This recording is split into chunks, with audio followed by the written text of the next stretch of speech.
Tarot reading வந்து இது வந்து இட்டாலியன் மெத்தட் ஆஃப் நோட். இப்போ ரீசெண்டாக பார்த்தீங்கன்னா ஒரு ஃப்ளைட் ஆக்சிடென்ட் ஒன்று. ஸோ நான் 3 கார்டு எடுத்தேன். ஸோ ஒன்று வந்து அந்நிய நாடு, வார், அது மாதிரி. இன்னொன்று விபத்துக்கள், இந்த மாதிரி. இன்னொன்று இயற்கை பேரிடர்கள். இப்படி பார்க்கும்பொழுது ஹை சான்சஸ் வந்து, ஏன்னா இது வந்து ஹார்ட் பிரேக், இது வந்து நல்ல ஒரு இண்டிவிஜுவல் பர்சனுக்கும் வந்து எப்படி பார்க்கணுன்றத லைவாக ஒரு வாட்டி பண்ணலாம். அதை என்னையும் வச்சு பண்ணலாம். ஃபியூச்சர் எனக்கு தெரியாது. Okay, past and present 90%. Maalai முரசு இறை நேயர்களுக்கு வணக்கம். இன்னைக்கு நம்ம நிகழ்ச்சியில டாரோ ரீடிங் பத்தி தான் பார்க்க போறோம். டாரோ ரீடிங் அப்படின்னா என்ன அப்படின்னு தொடர்ந்து அது தொடர்பான பல்வேறு விஷயங்களை இன்னைக்கு நம்ம இந்த நிகழ்ச்சியில பார்க்க போறோம். இது தொடர்பா பல்வேறு தகவல்களை நம்மிடம் சொல்வதற்காக டாரோ ரீடர் பூர்ணிமா நம்ம நிகழ்ச்சிக்கு வந்திருக்காங்க. வணக்கம் மேடம். வணக்கம் மேடம். டாரோ ரீடிங் அப்படின்றது வந்து இன்னைக்கு காலகட்டத்தில் நிறைய பேருக்கு தெரியாது. மோஸ்ட்டாக எல்லாருமே வந்து ஜாதகம், ஜோசியம்னு வாழ்ந்துட்டு இருக்க இந்த காலத்தில் டாரோ ரீடிங்கும் ஒரு முக்கியமான அம்சமாக இருக்குது. டாரோ ரீடிங் அப்படின்னா என்ன அப்படின்றது புரியுற விதமாக, மக்களுக்கு புரியுற விதமாக சொல்லுங்கள். ஓகே, டாரோ ரீடிங் வந்து இது வந்து இட்டாலியன் மெத்தட் ஆஃப் ஹாரோஸ்கோப். இது வந்து ஒரு 200 ஆண்டுகளுக்கு முன்னாடி யூரோப்பியன் கண்ட்ரீஸில், ஐரோப்பிய நாடுகள்லேருந்து இது வந்தது. அப்புறம் கொஞ்சம் கொஞ்சமாக அது இந்தியாவுக்கும் ஸ்ப்ரெட் ஆக ஆரம்பிச்சது. நார்த் சைடில் இது நல்லாவே வந்து ஓரளவு டாரோ ரீடிங் தெரியும். நம்ம சதர்ன் சைடில் வந்து இது கொஞ்சம் கொஞ்சமாக இப்போ ஸ்ப்ரெட் ஆகிட்டு இருக்கு. நிறைய பேருக்கு தெரிய ஆரம்பிச்சிருச்சு டாரோ ரீடிங் வந்துட்டு. யூஸ்வலாக என்ன கேட்பாங்கன்னா, ஜாதகத்துக்கும் இதுக்கும் என்ன டிஃப்ரென்ஸ்? ஜாதகம்ங்கிறது நம்மளுடைய ட்ரெடிஷ்னல் ஹாரோஸ்கோப். ஸோ அதுக்கு வந்து நம்ம என்ன பண்ணுவோம் அப்படின்னா, நம்மளுடைய பிறந்த நேரத்தை கொடுப்போம், நம்ம ஜாதகத்தை வந்து கொடுப்போம். ஸோ அதை வச்சு நம்மளுடைய இதை கணிப்பாங்க, எதிர்காலம் எப்படி இருக்கும், நம்ம கேட்குற கேள்விகளுக்கு ஆன்சர்ஸ் கொடுப்பாங்க. ஸோ டாரோ ரீடிங் அப்படிங்கிறது என்ன அப்படின்னா, நம்மளுடைய பெயர் அண்ட் பிறந்த நேரம் இதெல்லாம் வாங்கி சில டீட்டெயில்ஸ் மட்டும் கேட்டுக்கிட்டு அந்த எனர்ஜிஸ் ஷேரிங் தான், பஞ்சபூதங்களை பேஸ் பண்ணி தான் அந்த டாரோ ரீடிங் நம்ம பண்ணுறது. ஸோ அந்த டீட்டெயில்ஸ் கேட்டுட்டு நம்ம வந்து அவங்க கேட்குற கேள்விகளுக்கு நம்ம பதில் கொடுப்போம். 78 கார்ட்ஸ் இருக்கும் இந்த டெக்கில் வந்து. இது வந்து டாரோ ரீடிங் இருந்து இந்த கார்டு, இதில் வந்து 78 கார்ட்ஸ் இருக்கும். இந்த கார்டை வந்து ஸ்ப்ரெட்டாக போட்டு அவங்க கேட்குற கேள்விக்கு ஒவ்வொரு கார்டை நம்ம புல் பண்ணுவோம். ஸோ அதில் வர அந்த கார்ட்ஸோட மீனிங் எங்களுக்கு தெரியும், அதை எப்படி கனெக்ட் பண்ணணும்னு தெரியும். ஸோ அதை வச்சு ஆன்சர்ஸ் கொடுப்போம். அதான் இந்த டாரோ ரீடிங். இப்போ டாரோ ரீடிங் அப்படின்றத வச்சு என்னென்ன விஷயங்களை வந்து ப்ரெடிக்ட் பண்ண முடியும், கணிக்க முடியும்? நிகழ்காலம், எதிர்காலம், கடந்த காலம் இப்படின்ற எல்லா விஷயத்தையும் இந்த டாரோ ரீடிங் மூலிமா கணிக்க முடியும். கண்டிப்பாக பண்ணலாம். இப்போ வந்து பார்த்தீங்கன்னா, ஒருத்தருடைய பாஸ்ட் என்ன, உங்களுக்கு கடந்த காலம், இப்போ நடந்துட்டு இருக்க நிகழ்காலம், எதிர்காலம், எல்லாமே பாஸ்ட், ப்ரெசன்ட், ஃபியூச்சர்னு சொல்கிற 3 விஷயங்களையுமே கணிக்க முடியும். ஒருத்தருடைய அவங்களோட ஃபினான்ஷியல் ஸ்டேட்டஸ் என்ன, இல்லை அவங்களோட கடந்த காலத்தில் முக்கியமான நிகழ்வுகள் என்ன, அவங்களுக்கு திருமணம் எப்போ ஆகும், இல்லை வந்து லவ் ரிலேஷன்ஷிப்பில் இருக்காங்கன்னா அது சக்ஸஸ் ஆகுமா ஆகாதா, and career as well as எப்படி இருக்கும், ஒருத்தவங்களுடைய தொழிலோ இருக்கட்டும், இல்லை அவங்களோட கெரியர் வந்து எப்படி டெவலப் பண்ண முடியும், அது என்ன இருக்குது, பண்ண முடியுமா முடியாதா. ஸோ எல்லாத்தையுமே நம்ம வந்து இதில் வந்து பார்க்க முடியும். டாரோ ரீடிங் பார்க்குறோம் அப்படின்னா என்னென்ன விஷயங்கள் வந்து முக்கியமாக தேவைப்படும் டாரோ ரீடிங் பார்க்குறதுக்காக? அவங்களோட முழு பெயர் சொல்லணும், அதுக்கப்புறம் அவங்களோட பிறந்த நேரம் சொல்லுவோம், ராசி கேட்டுப்போம், தெரிஞ்சுப்போம் சில டீட்டெயில்ஸ்க்காக. இந்த விஷயங்கள் கொடுத்தா போதும். இது ஆன்லைன், ஆஃப்லைன் ரெண்டுலேயுமே இந்த சர்வீஸ் பண்ணிக்கலாம். நேரடியாக வந்து ஒருத்தவங்க டாரோ ரீடிங் செக் பண்ணிக்கலாம். இல்லை வர முடியாத பட்சத்துக்கு இப்போ ஜாதகங்கள் ஆன்லைனில் பண்ணுற மாதிரி டாரோ ரீடிங் சர்வீசஸும் ஆன்லைன்லேயே நம்ம பண்ண முடியும். இப்போ நார்மலாக பார்க்குற மக்கள் பார்க்குற ஜோசியம், ஜாதகத்துக்கும் இந்த டாரோ ரீடிங்க்கும் உள்ள வித்தியாசம் என்ன மேம்? அது முன்னாடி நான் சொன்ன மாதிரி ஜாதகம்ங்கிறது ஒருத்தவங்களோட பிறந்த நேரம், கட்டம், அந்த கிரகங்களோட அமைப்பு எப்படி இருக்குது, ஒவ்வொரு அந்த பிளானட்டுடைய பிளேஸ்மெண்ட்டை வச்சு நம்ம வந்து ஹாரோஸ்கோப் சொல்லுவாங்க, ஜாதகம் சொல்கிறது. ஸோ இதில் வந்து அதெல்லாம் தேவையில்லை. ஜஸ்ட் நீங்கள் கேட்குற கேள்விக்கு நாங்கள் கார்ட்ஸ் போடுவோம். அந்த டாரோ ரீடிங்கில் வர ஆன்சர், அந்த கார்டோட மீனிங் தான் அவங்க கேட்குற கேள்விக்கு பதிலாக இருக்கும் எல்லா விஷயத்துக்குமே. பொதுவாக வந்து ஒருத்தவங்களோட நம்ம முன்னாடி சொன்ன மாதிரி அவங்களோட பாஸ்ட்டை பார்க்கலாம். இல்லை வந்துட்டு இப்போ வந்து சில பேர் வந்து கெரியர் மட்டும் பார்த்தா போதுங்க, எனக்கு அதில் மட்டும் எனக்கு சொல்லுங்கன்னா, கெரியர் ஸ்ப்ரெட்ஸ் இருக்குது. ஸ்ப்ரெட்னு சொல்லி ஒரு டிஃப்ரெண்ட் கைண்ட் ஆஃப் ஸ்ப்ரெட்ஸ் இருக்குது டாரோ ரீடிங்கில். ஸோ இப்போ இந்த கெரியர் ஸ்ப்ரெட் மட்டுமே வச்சு ஒருத்தவங்களோட கெரியரை நம்ம பார்க்க முடியும். அவங்க பாஸ்ட்டில் என்ன இருக்குது, ப்ரெசென்ட்டில் என்ன போயிட்டுருக்கு, ஃப்யூச்சர் எப்படி இருக்கும், எது வந்து அவங்களுக்கு ட்ராபேக்காக இருக்குது, இதை அவங்க மாற்றணும், இப்படி எல்லா விஷயங்களுமே நம்ம அவுட்புட் வரைக்கும் கொடுத்துருவோம். அதே மாதிரி ஒருத்தவங்களை வந்து இப்போ ரிலேஷன்ஷிப்பில் இருக்காங்க, சப்போஸ் மேரிட் கப்புள்ஸாக இருக்கலாம், இல்லை லவ் ரிலேஷன்ஷிப்பில் இருக்கலாம். ஸோ வந்துட்டு கப்புள்ஸ்க்கு பார்க்கணும் அப்படின்னாலுமே அவங்களுக்கு இண்டிவிஜுவலாக ஒரு ஸ்ப்ரெட் இருக்குது, ரிலேஷன்ஷிப் ஸ்ப்ரெட்னு இருக்குது. அதை வச்சு அவங்க ரெண்டு பேருடைய பேர், டேட் ஆஃப் பர்த் அதெல்லாம் வாங்கிட்டு அவங்களுக்கு நம்ம பார்த்து சொல்ல முடியும். இது எந்த அளவுக்கு போகும், இல்லை என்னென்ன இருக்குது, நீங்கள் எப்படி சரி பண்ணிக்கணும் அதெல்லாம். அதே மாதிரி செலிட்டிக் ஸ்ப்ரெட்னு இருக்குது. இந்த செலிட்டிக்குங்கிறது ஒரு வருடத்திற்கான பலனை சொல்ல முடியும். இப்போது ஃபார் எக்ஸாம்பிள் இந்த டிசம்பர், ஜனவரியில் பார்த்தீங்கன்னா அந்த வரப்போகிற இந்த புது வருஷம் எப்படி இருக்கும், இது பொதுவாக நம்ம ஜாதகம் பார்ப்போம், ராசிகளுக்கு பார்ப்போம். பட் இது வந்து இந்த ராசிலாம் இல்லை, இண்டிவிஜுவலாக ஒருத்தரோட பேர் சொல்லி அவங்களோட டீட்டெயில்ஸ்லாம் வாங்கி ஒரு செட் ஆஃப் ஸ்ப்ரெட் நாங்கள் போடுவோம். ஒரு 10 கார்டு வச்சு அந்த ஸ்ப்ரெட் போடுவேன். அந்த ஸ்ப்ரெட்டை வச்சு அவங்களோட கடந்த காலம் என்ன, இப்போ நடந்துட்டு இருக்குது, எதிர்காலம் நீங்கள் எதை மாற்றிக்கணும், என்ன நடக்கும், உங்களோட அவுட்புட் என்ன, இந்த வருஷம் எப்படி இருக்கும், அது வரைக்கும் நம்மளால் சொல்ல முடியும். ஸோ அவங்களோட நீடை பொறுத்து நம்ம அதுக்கேற்ற மாதிரி ரீடிங் எடுத்து நம்ம சொல்லுவோம். இப்போ நீங்க சொன்னது மாதிரி இந்த டாரோ ரீடிங் மூலமா பல விஷயங்கள் வந்து சொல்லலாம் அப்படின்னு சொல்லியிருந்தீங்க. ஒரு மனிதரோட வாழ்க்கையில பொருளாதார ரீதியா அவங்க வந்து என்னென்ன விஷயங்களை பார்க்க போறாங்க அப்படின்றதையும் வந்து இந்த டாரோ ரீடிங்கால கண்டுபிடிக்க முடியும். கண்டிப்பா பார்க்கலாம். இப்போ சப்போஸ் பிஸ்னஸ் ஸ்டார்ட் பண்ண போறோம், சில பேர் கேட்பாங்க இந்த டைம்ல பண்ணலாமா அப்படிங்கல, கார்டோட இந்த எஸ்ஆர் நோங்கிற ஆப்ஷன்ஸ்லாம் இருக்கு. ஆமா இல்ல, இது ஓகே சரியா இல்லை நடக்குமா அப்படின்னு, ஆமா இல்லை. ஸோ அந்த எஸ்ஆர் நோ ரீடிங் வச்சு நம்ம சொல்லுவோம், இந்த டைமில் நீங்கள் பண்ணலாம், இல்லை உங்களுக்கு இது செட் ஆகும், இல்லை இப்போ இல்லைன்னா எப்போ பண்ணலாம், அதுக்கான டைம் என்ன, எவ்வளோ நாள் எடுக்கும் ஒரு காரியம் இது நிறைவேறதுக்கு, இது நடக்கிறதுக்கு அந்த பலன் உங்களுக்கு கிடைக்க எத்தனை நாள் ஆகுங்கிறது வரைக்கும் நம்ம வந்து டாரோ ரீடிங்கில் பார்க்க முடியும். இப்படி ஒருத்தர் வந்து உங்ககிட்ட கேட்குறாங்கன்ற பட்சத்தில் நீங்கள் அந்த டாரோ ரீடிங் சொல்கிறீங்க, எந்த அளவுக்கு துல்லியமாக அவங்களுக்கு வந்து அந்த விஷயங்களை சொல்ல முடியும், இதெல்லாம் நடக்க போகுது அப்படின்ற விஷயம்? அவங்க கொடுக்குற ஃபீட்பேக் அதுக்கப்புறம் இருக்கும். அவங்க சொல்லுவாங்க, நீங்கள் ஒரு ஒரு ஒன் ஆஃப் த ஒரு டாரோ ரீடர் வந்தாங்க அப்படின்னு ஒருத்தவங்க ரீடிங் கேட்கும்போது நான் சொல்லியிருந்தேன், அவங்க வந்து ஃபாரினுக்கு ட்ரை பண்ணிகிட்டு இருக்கோம் அப்படின்னு சொல்லியிருந்தாங்க. ஸோ அடுத்த அக்டோபரில் உங்களுக்கு நிறைய சான்ஸ் இருக்குது, உங்களுக்கு அப்ராட் வந்து கிடைக்க ஹை சான்சஸ் இருக்குன்னு நான் சொன்னப்போ, அதுக்கப்புறம் கரெக்டாக அவங்க 10 month டைம் ஏதோ சொல்லியிருந்தேன். அதே அக்டோபரில் அவங்க கால் பண்ணிவிட்டு அவங்களுக்கு வந்து பாரிஸில் சான்ஸ் கிடச்சிருக்கு, அங்கே ஜாப் கிடச்சிருக்கு அப்படின்னாங்க. அப்புறம் வந்து குழந்தை பிறக்கிறதுக்கு எல்லாம் கேட்டிருக்காங்க, என்னோட க்ளோஸ் ஃப்ரெண்ட் கேட்டிருக்காங்க. சொன்னேன் உங்களுக்கு கண்டிப்பாக வந்து குழந்தை பிறப்பிறக்கு நடக்கும் அப்படின்னு. அதே மாதிரி ஒரு 1 yearக்கு அப்புறம் அவங்களுக்கு அந்த பலன் இருந்தது. ஸோ அந்த சில பேர் கொடுக்குற ஃபீட்பேக், அது மாதிரி நீங்கள் சொன்ன மாதிரி மேரேஜ் ஃபிக்ஸ் ஆயிடுச்சு, நீங்கள் சொன்ன ஜாப் கிடச்சிருச்சு அப்படிலாம் சொல்லும்போது அந்த ப்ரிசிஷன் வந்து நமக்கு ஃபீட்பேக்காக கிடைக்கும். இன்னைக்கு நம்ம வேர்ல்டுல வந்து அதிக ப்ராப்ளமே இந்த லவ் ரிலேஷன்ஷிப், மேரேஜ் ரிலேஷன்ஷிப் அப்படின்ற விஷயங்கள் இருக்கு. இந்த மாதிரி விஷயங்களையும் வந்து டாரோ ரீடிங் மூலமா கணிக்க முடியுமா? இப்போ ஃபார் எக்ஸாம்பிள் ஒருத்தவங்களுக்கு மேரேஜ் ஆயிட்டுமே வந்து சக்சஸ்ஃபுல் லைஃப் இருக்காது, இல்லைன்னா ஒரு சிலருக்கு பிஃபோர் மேரேஜ்லேயே வந்து சக்சஸ்ஃபுல் லைஃப் இருக்காது, பட் ரிலேஷன்ஷிப்ல ப்ராப்ளம் அந்த மாதிரி இருக்கும். அவங்களுக்குலாம் என்ன மாதிரி டாரோ ரீடிங் வந்து நீங்க பாக்குறீங்க? நிறைய ரீடிங்ஸ் வந்திருக்காங்க, கப்பிள்ஸ் மேரிட் கப்பிள்ஸ் கேட்டிருக்காங்க, அவங்களுக்கு ரிலேஷன்ஷிப் ஸ்ப்ரெட் பார்த்து சொல்லியிருக்கோம், எது நீங்க மாத்திக்க முடியும். சிலது வந்து ரொம்ப காம்ப்ளிகேட்டடாக இருக்கும், அதையும் நாங்கள் சொல்லிடுவோம் இதுதான் அப்படின்னு சொல்லுவோம். அது அவங்க டிசிஷன் அதுக்கப்புறம், பட் உள்ளதை நம்ம சொல்லணும், அதுதான் நம்மளோட ஒர்க்கு. ஸோ சொல்லிடுவோம். அப்புறம் வந்து ரிலேஷன்ஷிப்பில் இருக்க நிறைய ரீடிங்ஸ் வரும்.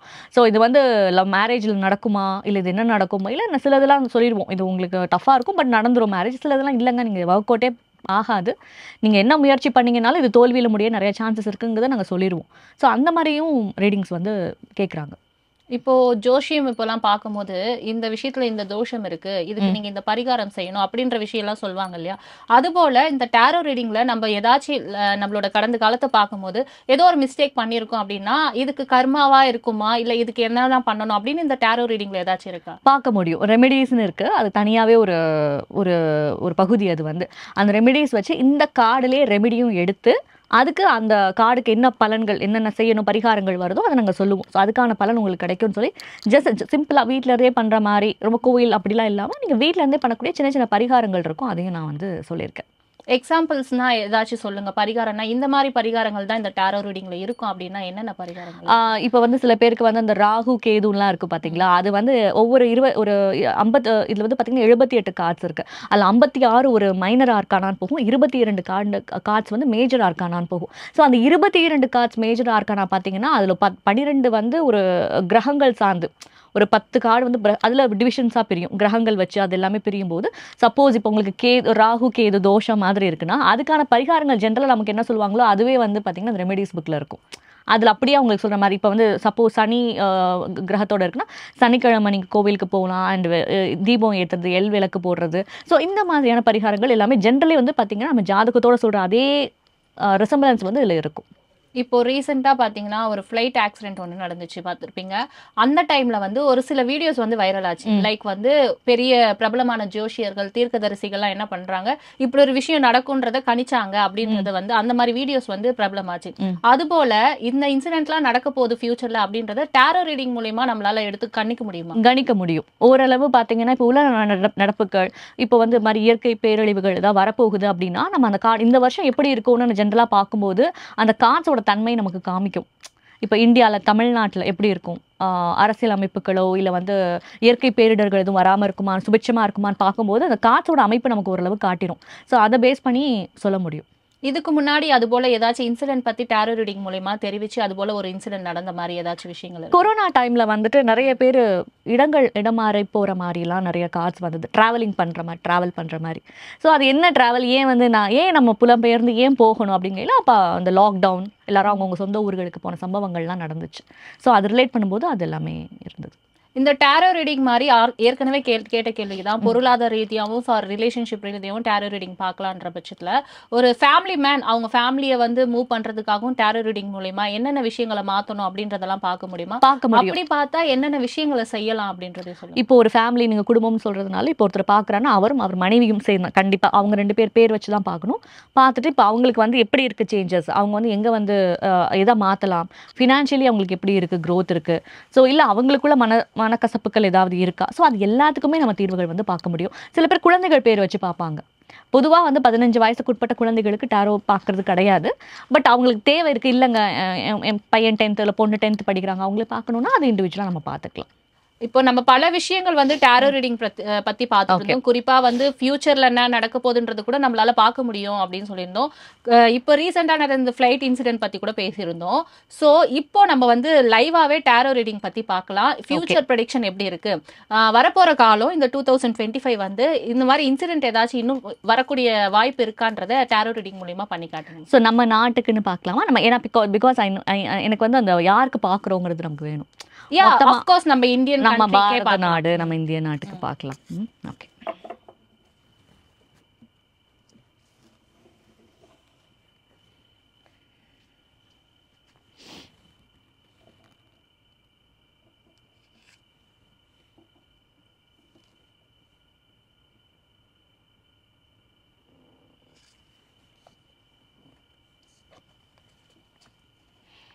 ஓகே, வந்திருக்க கார்ட்ஸ் பார்த்தீங்கன்னா இன்னும் ஏதாவது ஒரு ஆபத்து இருக்க வாய்ப்பு இருக்குது, ஏதாவது ஒரு விஷயத்தில் ஏதாவது ஒரு, ஏன்னா வந்திருக்க கார்டு அந்த மாதிரி. ஸோ வந்து இப்போ வந்து அதாவது நம்ம நாட்டை பொறுத்த வரைக்கும் ரெக்கவரிங்னு சொல்லுவோம்ல, அது ஃபாஸ்ட்டாக இருக்குது. ஒரு விஷயம் இப்போ ஃப்ளைட் ஆக்சிடென்ட்டாக இருக்கட்டும், மீண்டு அதை பண்ணுற அளவுக்கு நமக்கு தொழில்நுட்ப ரீதியாகவும் சரி, ஒரு படைபலம் அதிகாரம் எல்லாமே வந்து நல்லாவே இருக்குது. இப்போ 2 விஷயம் நடந்துச்சு இந்த வருஷத்தை, இது ஜூன் தான் ஆகுது, இந்த 6 மாதத்துலேயே ஏப்ரல் மாதம் இந்த சிந்தூர் ஆப்ரேஷன் நடந்தது, முன்னாடி அந்த இந்தியா பாகிஸ்தான் வார். ஸோ அது 2வது பார்த்தீங்கன்னா இப்போ 242 பேர் இறந்து போயிட்டாங்க. ஸோ இந்த கார்டு காட்டுறது என்னன்னா, எவ்வளோ விஷயங்கள் நடந்தாலும் அதுலேருந்து மீண்டு வரக்கூடிய ஒரு ரெக்கவரிங் ப்ராசஸ் தான் இது. ஸோ அப்படி பார்க்கும்பொழுது அதில் நடக்கிறதுக்கு வாய்ப்பு இருக்குது. பட் ஃபியூச்சர்னு பார்க்கும்போது எஸ்ன்னு தான் வருது. ஏன்னா இது வந்து ஹார்ட் பிரேக், இது வந்து நல்ல ஒரு அடையாளம் இல்லை, சைன் கிடையாது. ஸோ பார்க்கும்பொழுது எஸ் அஃப்கோர்ஸ் இன்னும் இந்தியாவில் வந்து ஏதாவது ஒரு விஷயம், ஒரு விபத்தோ ஏதோ ஒன்று நடக்க வாய்ப்பு இருக்குது. பட் என்னென்னா நம்ம அதை பொறுமையாக ஹேண்டில் பண்ணுவோம் அப்படிங்கிற மாதிரியும் காட்டுது. நிதானம், பேஷன்ஸ். ஸோ அது இப்போ நீங்க சொன்னது போலவே இப்போ ஃபார் எக்ஸாம்பிள் டேரோ ரீடிங்கே வந்து 5 பூதங்கள் கிரகங்கள் வச்சு எடுக்கப்படுதுன்னு சொல்றீங்க. இப்போ ஃபியூச்சர்ல கண்டிப்பா ஒரு ஆபத்து வரும், அதுல இருந்து நம்ம ரெக்கவரி ஆக போறோம்னு சொல்லியிருக்கீங்க. அந்த ஆபத்து எதை சார்ந்து அதிகமா இருக்கும்? ஃபார் எக்ஸாம்பிள் நிலம், நீர், காற்று, அது போல எதை சார்ந்து அதிகமா இருக்கும்? இது இயற்கை பேரிடரா இல்லை இந்த மாதிரி இப்போ ஏப்ரல் நடந்த இன்சிடென்ட் வச்சு பார்க்கும்போது அந்நிய நாடுகளோட இதாக இருக்கா, அதை நம்ம பேஸ் பண்ணி பார்க்கலாம். இதுல எது இருக்குன்னு பார்த்துட்டு அப்புறம் ஒவ்வொரு டீட்டெயிலாக பார்ப்போம்.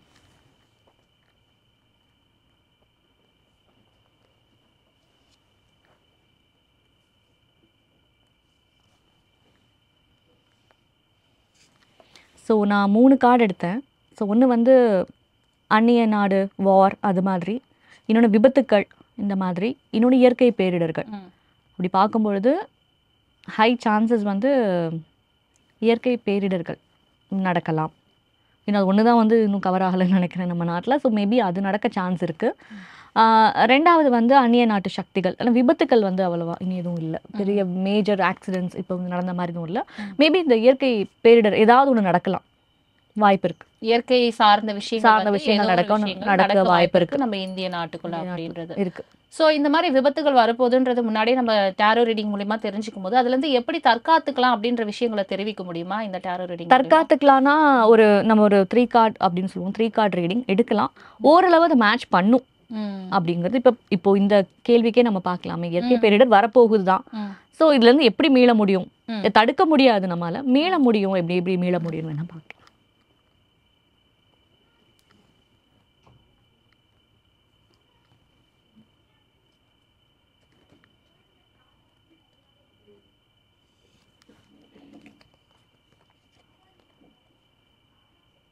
ஓகே. இந்த 3 கார்ட்ஸுமே அத நான் முன்னாடி சொன்ன மாதிரி ரொம்ப அந்த ரெக்கவரிங் ப்ராசஸ் நல்லா ஸ்ட்ராங்கா இருக்கிறதுனால நடக்கும். பட் அதுலேருந்து மீளவும் முடியும் அப்படின்னு தான் வருது கார்டு வந்துட்டு. வந்திருக்கிற கார்ட்ஸ் எல்லாம் பார்க்கும்போது ரெக்கவரிங் ப்ராசஸ் அண்ட் கொஞ்சம் பொறுமை, ஸ்ட்ரென்த் நெறைய இருக்கு. அத தாங்கிக்கிற வலிமைன்னு நம்ம சொல்லுவோம்ல, பொருளாதார ரீதியா, தொழில்நுட்ப ரீதி படை எல்லாமே பார்க்கும்போது வி ஆர் ஸ்ட்ராங். ஸோ அதுலேருந்து மீண்டு வர முடியும் அப்படின்னு வருது. இந்த 3 கார்ட்ஸ் பார்த்தீங்கன்னா இதுதான். ஸோ ஒவ்வொரு கார்டோட மீனிங் பார்த்தீங்கன்னா இது வந்து ஒரு கடின உழைப்பு, நினைச்சது நடக்கிற விஷயம். இது வந்து பொறுமை அண்ட் ஸ்ட்ரென்த். பேரே ஸ்ட்ரென்த் தான் இந்த கார்டு பேர். ஸோ வந்து நம்ம அதை தற்காத்து வர முடியும்னு சொல்லிட்டு. அண்ட் இது வந்து ஃபுல் கார்டா அப்படி நினைச்சாலும் இது வந்து சூரியன் இருக்கு. இது வந்து தைரியமா நம்ம வந்து முயற்சிக்கிற ஒரு விஷயம், ஃபேஸ் பண்ற விஷயம். அதை வந்து ஃபேஸ் பண்ணி நம்ம வர முடியும் அப்படிங்கிறது தான் இதோட. இப்போ ஒவ்வொரு கொஸ்டின்ஸ்க்குமே நீங்க வந்து 3 கார்ட்ஸ் எடுத்தீங்க இல்லையா? எதை பேஸ் பண்ணி அந்த 3 கார்ட் சூஸ் பண்றீங்க? ஒரு ரேண்டம் புல்லிங் தான். Random pulling. பட் நம்ம என்ன விஷயம் கேக்குறோமோ அதை வச்சு அதை மனசுல நினைச்சுக்கிட்டு இப்ப நீங்க கேக்குறீங்க, நான் உள்வாங்கிட்டேன். ஸோ அந்த கேள்வியை மனசுல நினைச்சுக்கிட்டு தான் நான் அந்த கார்டை எடுக்கிறேன். ஸோ அது கனெக்ட் ஆகும். அதுதான். அதே மாதிரி நம்ம ஏன் வந்து ஆப்போசிட் பர்சனோட பேர் கேட்குறேன்னா, இப்போ உங்க பேரை வச்சு தான் நான் எடுக்கிறேன். அப்போ உங்களுக்கான பலன்கள் தான் இந்த கார்டை எனக்கு கொடுக்கணும். ஸோ அதை பேரை கேட்டு அந்த கிரகிச்சு தான் நான் அந்த கார்ட்ஸ் எடுக்கிறேன். ஸோ அதுதான் அதோட ப்ராசஸ். மேம் இப்போ வந்து உலகத்துல என்ன விஷயங்கள் நடக்கும், குறிப்பா நம்ம நாட்டுக்கு என்ன நடக்கும்ன்றதை வந்து நம்ம பார்த்தோம். அதே போல இண்டிவிஜுவல் பர்சன் இங்க அதிகமா மக்கள் எதிர்பார்க்கறதே ஒரு பர்சனுக்கு ஃபியூச்சர் அண்ட் பாஸ்ட் பிரசன்ட்லாம் எப்படி இருக்குன்றத பாக்குறது தான். இண்டிவிஜுவல் பர்சனுக்கும் வந்து எப்படி பார்க்கணுன்றத லைவா ஒரு வாட்டி பண்ணலாம். அதை என்னையே வச்சு பண்ணிடலாம். ஓகே, உங்களுக்கே வச்சு பார்க்கலாம். உங்களோட பேர், முழு பேர் சொல்லுங்க. என்னோட name Salomi. Okay. Date of birth 17/4/2001. சலோமின்றது வந்து என்னோட கூப்பிடுற நேம் சொல்லணுமா இல்ல சர்டிபிகேட்ல நேம்? அந்த பேர் உங்க சர்டிபிகேட் நேம்? கோதாவரி. கோதாவரி. சரி, நான் கோதாவரி அலை சலோமின்னு போடுறேன். ஓகே. எதனால ஓகே. April 17, 2001.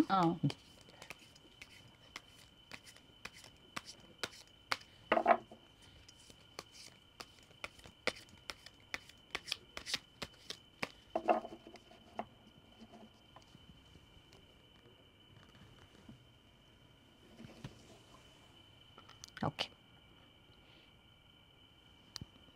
ஓகே, இப்போ क्वेश्चंस கேளுங்க. என்னோட ஃபியூச்சர் எப்படி இருக்கும் அண்ட் என்னோட பாஸ்ட் எப்படி இருந்தது, பிரசன்ட் லைஃப் எப்படி போயிட்டு இருக்கு? Past, present, future.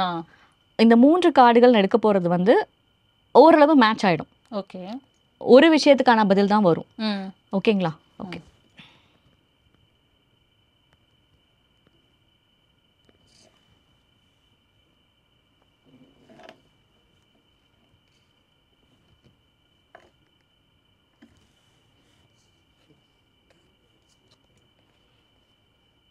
ஓகே. உங்களோட பாஸ்ட்ன்னு பார்க்கும்போது வெரி ஆக்டிவ், ரொம்ப ஆக்டிவ், அவசரம். சின்ன வயசுல இருக்கலாம், இல்லை பாஸ்ட் எது வேணால் அது கனெக்ட் பண்ணலாம். ரொம்ப ஆக்டிவாக இருப்பீங்க, அவசர முடிவுகள் எடுப்பீங்க. ஆனால் ரொம்ப ரொம்ப ஆக்டிவ், ஃபோக்கஸ்ட், ஃபோக்கஸ்ட் கிடையாது, அன்ஃபோக்கஸ்டு. எனர்ஜி ரொம்ப ஜாஸ்தி.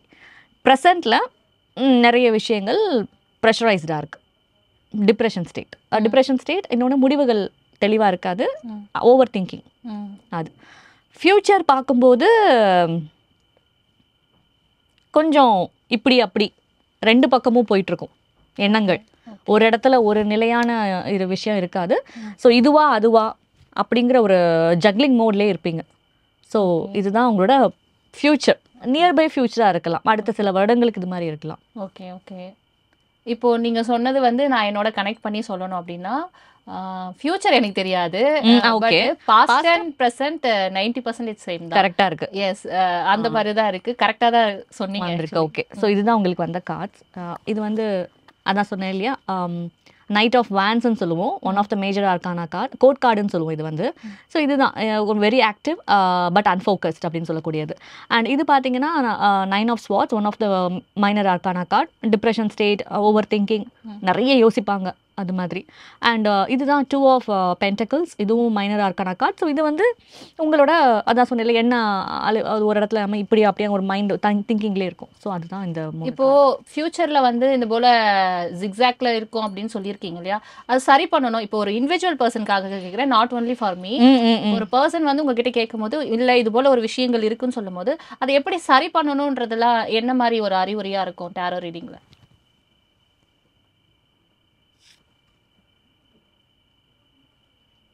இப்போ நான் உங்களுக்கே சொல்கிறேன் பார்த்ததுனால.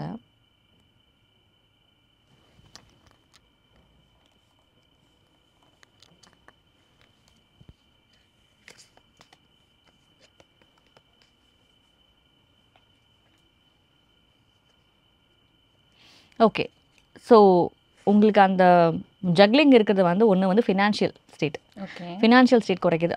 அது குறிக்குது எப்படின்னா லைக் ஒன்று உங்களுக்கு ஒரு இன்கம் வருதுன்னா லைக் அவுட்கம் போயிடும். ஓகே. அந்த ஸ்டோரேஜுங்கிறது கொஞ்சம் அவுட் ஸ்பேஸ் வந்து எம்டியாக இருக்குது. இன்னொன்று you will get a partner chance இருக்குது. மேபி ஏன் இதோட கனெக்ட் ஆகுதுன்னா எதிர்காலமோட செய்யும்போது இதுவும் வருது. ஸோ வந்து ஒரு பார்ட்னர்ஷிப் கிடைக்க சான்ஸ் இருக்குது.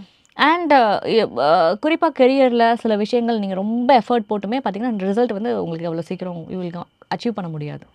ஸோ இது அது ரிலேட்டடான விஷயங்கள் தான் இந்த ஃபினான்ஷியல் எல்லாமே. But partnership is good. So நம்ம இந்த மாதிரி ப்ரெடிக்ஷனை வச்சு என்ன அது பண்ணலாம் அப்படின்றத வந்து ஒரு ஐடியா கிடைச்சிடும் நமக்கு. சரி, நம்ம இந்த விஷயத்துல கவனமா இருக்கணும். ஓகே, நமக்கு இப்படி இருக்கு. ஸோ மைண்ட் நம்ம ப்ரோக்ராம் பண்ணிக்கிறது தான். Okay okay. So mind program பண்ணும்போது உங்களுக்கு இன்னொரு 1 or 2 years கழிச்சு கார்டு எடுக்கும்போது உங்களோட நிலைமைக்கு ஏற்ற மாதிரி கார்டு மாறும். கண்டிப்பா. இப்போ ஆக்சுவலி ஒரு இப்போ ஃபார் எக்ஸாம்பிள் ஹாரோஸ்கோப்மே நம்ம போறோம், இந்த போல ஜாதகமே கேட்க போறோம் அப்படின்ற பட்சத்துல நமக்கு என்ன விஷயங்கள் சொல்றாங்களோ அதுக்கு ஏத்த மாதிரி நம்ம மைண்டை ரெடி பண்ணிக்கிற மாதிரி இதுலயும் ரெடி பண்ணிக்கிட்டு இந்த விஷயங்களை நம்ம வந்து நுழையறதுக்கு முன்னாடி கொஞ்சம் யோசிச்சு கேர்ஃபுல்லா இருக்கணும். சில பேருக்கு சொல்லிடுவோம் ரிலேஷன்ஷிப் கொஞ்சம் டஃப்புங்க உங்களுக்கு அப்படின்னு சொல்லலாம். அதுக்கேற்ற மாதிரி அவங்க கொஞ்சம் ஜாக்கிரதையா இருந்துப்பாங்க. கரெக்டான ஒரு பார்ட்னரை சூஸ் பண்ணுவாங்க. அதே மாதிரி கெரியர்லயுமே உங்களுக்கு இப்போ வேணாங்க சுவிட்ச் ஓவர் வேணான்னு நாங்கள் சொல்லிடுவோம். இப்போ ஆகாதீங்க, மேபி உங்களுக்கு போகிற இடம் உங்களுக்கு டஃப்பாக இருக்கலாம், கரண்ட் ஜாப் கண்டினியூ பண்ணுங்க அப்படின்னு சொல்லும்போது அவங்க கரெக்டாக சொல்லுவாங்க. எனக்கு இங்கேயே ப்ரமோஷன் பண்ணிட்டாங்க, நல்ல வேலை நான் ஜம்ப் அவுட் ஆகலை, அந்த டைமில் போயிருந்தா டஃப்பாக இருந்திருக்கும். ஸோ இது மாதிரி ஒவ்வொருத்தருக்கும் அந்த அவங்களோட எனர்ஜிஸை பொறுத்து இங்கே எல்லாமே ப்ரெடிக்ஷன். ஒரு ரீடிங்லேயே வந்து பல விஷயங்களையும் சொல்ல முடியுது. இல்லை குறிப்பிட்ட விஷயங்களை நம்ம கேட்டாலும் அதுக்கு ஏற்ற மாதிரி சொல்லலாம். ஆமாம், நீங்கள் கேட்க தான் நம்ம கார்ட்ஸை ஒன்றுனா எடுத்து நம்ம சொல்ல முடியும். ஆமாம். இப்போ இண்டிவிஜுவல் பர்சன் ஃபினான்ஷியல் ஸ்டேட்டஸ் அப்படின்னாலுமே நீங்கள் அதுக்கு ஏற்ற மாதிரி அகைன் எடுத்து பண்ணலாம். ஆமாம். இப்போ இவ்வளோ கேட்டுட்டாங்க, ரிலேஷன்ஷிப் கேட்டுட்டாங்க, அடுத்து வந்து சரிங்க ஃபினான்ஷியல் பார்க்கணும். ஃபினான்ஷியல் எனக்கு ஜாப் எப்போ சுவிட்ச் ஓவர் ஆகவா, எனக்கு இன்க்ரிமெண்ட் வருமா, இல்லை நான் ஒரு ஜாப் ட்ரை பண்ணிட்டு இருக்கேன், இல்லை ஒரு பிஸ்னஸ் நான் ஸ்டார்ட் பண்ண போகிறேன். ஸோ இது மாதிரி அடுத்தடுத்த கொஸ்டின் கேட்கும்போது நான் அந்த ஸ்ப்ரெட்லேருந்தே எடுத்து அவங்களுக்கு ஆன்சர்ஸ் கொடுத்துருவோம். Okay okay. ஆக்சுவலி என்னோட ப்ரெசென்ட் அண்ட் பாஸ்ட் வந்து 90% சேம் ஆனதுனால தான் நான் அடுத்த கொஸ்டின்ஸ்க்கே மூவ் பண்ணேன். ஓகே. ஏன்னா அது ஒரு கான்செப்ட் இல்ல. ஏன்னா எல்லாருக்குமே வந்து ஃபர்ஸ்ட் ஆஃப் ஆல் பாஸ்ட் தெரிய வரணும் அப்பதான் அப்படின்றது. அதெல்லாம் பாஸ்ட் பிரசன்ட் ஃபியூச்சரே அது வந்து உங்களோட கடந்த காலம் இதாக தான் இருக்கும், இப்போ நடந்துட்டு இருக்கு, எதிர்காலம் உங்களுக்கு தான் இருக்கும் அப்படிங்கிறத சொல்றதா அந்த 3 கார்டே பாஸ்ட் பிரசன்ட் ஃபியூச்சர். இப்போ இண்டிவிஜுவல் பர்சனுக்கான ப்ரெடிக்ஷன் வந்து ரொம்ப அழகாவே சொல்லியிருந்தீங்க. ஆள் காலத்தை வந்து டேரோ ரீடிங்ல கணிக்க முடியும்னு ஒரு சென்டென்ஸ் இருக்கு. ஆள் காலம்னா என்ன, டேரோ ரீடிங்ல ஆள் காலத்தை எப்படி கணிக்க முடியும்ன்றதையும் அப்படி. ஸோ அது என்னன்னு பார்த்தீங்கன்னா ஒரு டைமிங் அப்படின்னு சொல்கிறது தான். இப்போ ஒரு விஷயம் நம்ம சொல்கிறோம், உங்களுக்கு வந்துட்டு நீங்கள் பாஸ்ட்டில் எப்படி இருந்திருக்கீங்க, ப்ரெசென்ட்டு, இல்லை உங்களுக்கு ஃபியூச்சரில் ஒரு பார்ட்னர் வந்து இருக்குங்க, உங்களுக்கு ரிலேஷன்ஷிப் நல்லாயிருக்கும், நீங்கள் கொஞ்சம் கேர்ஃபுல்லாக சூஸ் பண்ணி எடுங்க அப்படின்னு சொல்லியிருக்கோன்னா அவங்க அடுத்த கேள்வி இது எவ்வளோ நாள் ஆகும் இது நடக்கிறதுக்கு, ஹவு மச் இயர்ஸ் இல்லைனா ஹவு மச் டைம் அப்படிம்பாங்க. ஸோ அதுக்கு வந்து எடுக்கிறது தான் அந்த டைமிங் கார்டுங்க அப்படிங்கிறது. அதுக்கு ஒரு 3 கார்டு நம்ம எடுத்துட்டு அதை வச்சு டைம் பேஸ் பண்ணி நம்ம சொல்ல முடியும். ஓகே. இப்போ இதை வந்து ஒரு லைவாவே நம்ம பார்த்தலாம். இப்போ ஆல்மோஸ்ட் நமக்கு எடுத்துட்டு இருக்கீங்க, எனக்குனே பார்க்கல, ஃபியூச்சர்ல பீப்புள்ஸ் பார்ப்பாங்க இல்லையா, அவங்களுக்கும் இது தெரியற மாதிரி. இப்போ எனக்கு இவ்வளவு விஷயங்கள் நீங்க சொன்னீங்க இல்லையா, ஸோ என்னோட ஆள் காலத்தையும் இதுல கணிக்க முடியல. ஓகே.